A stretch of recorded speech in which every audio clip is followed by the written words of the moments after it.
లోకము మనల్ని ద్వేషిస్తే ఆశ్చర్యపడకూడదు. విశ్వాసుల దృష్టి, లోకం ఒకవేళ మిమ్మల్ని ద్వేషిస్తూ ఉంది, మీ అన్న ద్వేషిస్తున్నాడు, మీ అక్క ద్వేషిస్తూ ఉంది, మీ తమ్ముడు ద్వేషిస్తూ ఉన్నాడు, నీ బంధువర్గం ద్వేషిస్తూ ఉంది, నీ అయిన వారే నిన్ను ద్వేషిస్తున్నారు, నువ్వు ఆశ్చర్యపడద్దప్పా.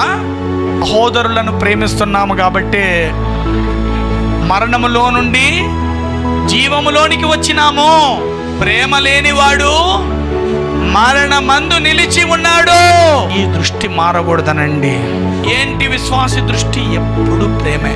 ప్రేమ లేనివాడా, నువ్వు మరణమందే ఉన్నావయ్యా, మరణంతోనే కాపురం చేస్తున్నావయ్యా. ఆ మరణం ఎప్పుడైనా లేపేస్తుందయ్యా నిన్ను.